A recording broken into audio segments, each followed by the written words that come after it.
Much of July and early August was centered on the Golden State Warriors' pursuit of Lauri Markkanen, only for the Utah Jazz to reject all offers for their 2023 All-Star forward. Markkanen ultimately renegotiated and extended his contract with the Jazz, waiting until August 7th to ensure he can't be traded until next off-season at the earliest. After previously missing on Paul George prior to free agency in late June, the Warriors were once again left to ponder what was next.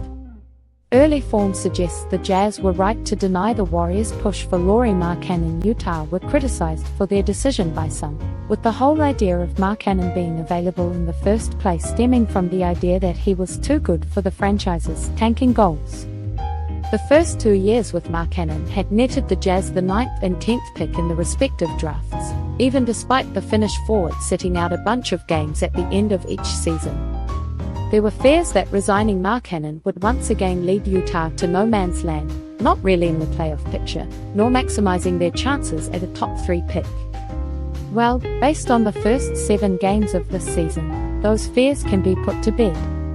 The Jazz waited until Monday to be the last team in the league to taste a winning feeling, having broken a 6-game losing streak with a 135-126 victory over the Chicago Bulls. Ironically, that came without Markkanen in the lineup, with the 27-year-old having averaged 18 points and 7.3 rebounds before missing the last 3 games with a back issue. Utah have been the worst team in the league through the first 7 games, reflected in their -14.4 net rating, which ranks last. The Warriors themselves took advantage of the youth and inexperience, obliterating the Jazz in a 41-point demolition in the second game of the season.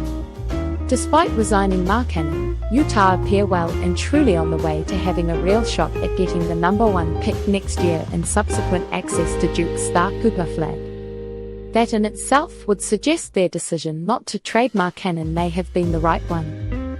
Now, whether Markkanen himself is comfortable with this direction is a different story, but he must have had a sense that it was a distinct possibility when he signed the 5-year, $238 million extension. As for the Warriors, they've jumped out to an impressive 7-1 start despite being unable to land Markkanen or a second bona fide star.